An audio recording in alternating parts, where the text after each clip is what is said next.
ஒரு கிராமத்தில் ஏழை விவசாயி ஒருவன் வாழ்ந்து வந்தான். யாருக்கும் தீங்கு நினைக்காமல் தன் மனச்சாட்சியின்படி நல்லதை மட்டுமே செய்து வந்தான். இறைவன் மீது அளவு கடந்த நம்பிக்கையும் பக்தியும் வைத்திருந்தான். ஒரு நாள் இரவு தன் வேலைகளை முடித்துவிட்டு உறங்கிக் கொண்டிருந்தான் அந்த விவசாயி. அப்போது அவனின் கனவில் தோன்றிய இறைவன், நாளை நான் உன்னை பார்க்க வருகிறேன் என்று சொல்லிவிட்டு மறைந்து விட்டார். உறக்கத்தில் இருந்து திடீரென எழுந்த விவசாயி அருகில் உறங்கிக் கொண்டிருந்த தன் மனைவியை எழுப்பி தன் கனவில் இறைவன் வந்ததாகவும் அவர் நாளை நம் வீட்டிற்கு வருவேன் என்று கூறியதை பற்றி மனைவியிடம் சொல்கிறான். அதற்கு மேல் தூக்கம் வராமல் இறைவனுக்கு நாளை என்னென்ன செய்ய வேண்டும் என்று பட்டியலிட ஆரம்பித்தான். அறுசுவை விருந்து படைக்க காய்கறிகள், பழங்கள், மளிகை பொருட்கள், இறைவன் தரையில் அமர்ந்து உண்ணும் போது தூசிப்படாமல் இருக்க உயர்தரமான கம்பளி, கடவுளுக்கு காணிக்கையாக சேர்த்து வைத்திருந்த உண்டியல் பணம் என்று எல்லாவற்றையும் அதிகாலையிலேயே தயாராக வைத்துக்கொண்டு இறைவன் எப்போது வருவார் என்று வழிமேல் விழி வைத்து காத்து கொண்டிருந்தான் அந்த விவசாயி. அப்போது தூரத்தில் ஒரு உருவம் தெரிந்தது.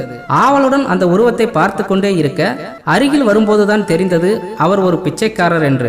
வீட்டிற்கு வந்த பிச்சைக்காரர், ஐயா, உணவு உண்டு பல நாட்கள் ஆகிவிட்டது, பசியால் உயிர் போகிறது, எனக்கு கொஞ்சம் உணவளிக்க முடியுமா என்று தர்மம் கேட்டான். கொஞ்சம் பொறுங்கள் ஐயா, இதோ வருகிறேன் என்று வீட்டிற்குள் சென்ற விவசாயி இறைவனுக்காக சமைத்த உணவை எடுக்கும்போது மனைவி தடுத்து, இதை இறைவனுக்காக சமைத்த உணவு, அவர் உண்பதற்குள் அடுத்தவர்களுக்கு எப்படி கொடுப்பது என்று கேட்க, விவசாயியோ பரவாயில்லை, இறைவன் ஒன்றும் நினைக்க மாட்டார் என்று கூறிவிட்டு அந்த பிச்சைக்காரருக்கு வயிறார உணவளித்தார். வயிறு நிறைய உண்ட பிச்சைக்காரர் மனதார வாழ்த்திவிட்டு சென்றார். நேரம் போய்கொண்டே இருந்தது. ஆனால் இறைவன் ஏன் இன்னும் வரவில்லை என்று மனதிற்குள் விவசாயி கேள்வி கேட்டுக்கொண்டே இருந்தான். மதிய வேளையானது. அப்போது ஒரு விதவை பெண்ணும் அவளின் சிறு வயது மகளும் விவசாயியின் வீட்டிற்கு வந்தனர். அவர்களை வரவேற்ற விவசாயி, நீங்கள் யார், எங்கிருந்து வருகிறீர்கள் என்று விசாரித்தான்.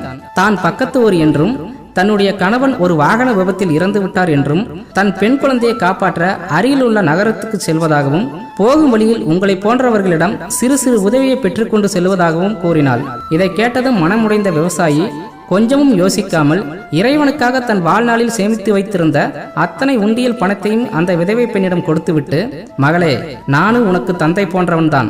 உனக்கு நகரத்தில் ஏதேனும் சிரமம் ஏற்பட்டாலோ பிழைப்பதற்கு கஷ்டப்பட்டாலோ இந்த தந்தையை நினைத்து என்னிடம் வா, உனக்கு என்னால் முடிந்த வாழ்வாதாரத்தை ஏற்படுத்தி தருகிறேன் என்று கூறி கலங்கிய மனதுடன் வழி அனுப்பி வைத்தார். சூரியன் கொஞ்சம் கொஞ்சமாக மறைந்து இருள் வரத் தொடங்கியும் இறைவன் வரவில்லையே என்று கவலையுடன் காத்திருந்தான் விவசாயி. அப்போது இரவின் குளிரில் நடுங்கியபடி ஒரு வயதான முதியவர் விவசாயியின் வீட்டிற்கு வந்தார். முதியவரை வரவேற்ற விவசாயி அவர் குளிரில் நடுங்குவதை பார்த்து இறைவனுக்காக வாங்கிய கம்பளியை முதியவருக்கு கொடுத்து உணவளித்து வழியனுப்பி வைத்தார். நடு இரவு ஆனதும் இனி இறைவன் வரப்போவதில்லை என்று மனதில் நினைத்துக் கொண்டு வருத்தத்துடன் உறங்கச் சென்றார். உறங்கிய சிறிது நேரத்தில் இறைவன் விவசாயியின் கனவில் தோன்றினார். உனக்காக நான் காலை முதல் காத்திருந்தேன், எதற்காக வரவில்லை என்று இறைவனை பார்த்து கேட்டார் விவசாயி. உடனே இறைவன் சிரித்துக்கொண்டே, நான் வரவில்லையா? யார் சொன்னது? நான் தான் உன்னை பார்க்க 3 முறை வந்து சென்றேனே என்றார். விவசாயிக்கு ஒன்றும் புரியவில்லை. 3 முறை வந்தீர்களா? பிறகு ஏன் என்னை சந்திக்கவில்லை என்று கேட்டார் விவசாயி. இல்லையே, நான் 3 முறை வந்தபோதும் எனக்கு நீ பணிவிடைகள் செய்தாயே. முதல் முறை பிச்சைக்காரனாகவும், 2வது முறை விதவை பெண்ணாகவும், 3வது முறை வயதான முதியவராகவும் வந்தேனே என்று இறைவன் சொல்ல விவசாயி குழம்பி போனார்.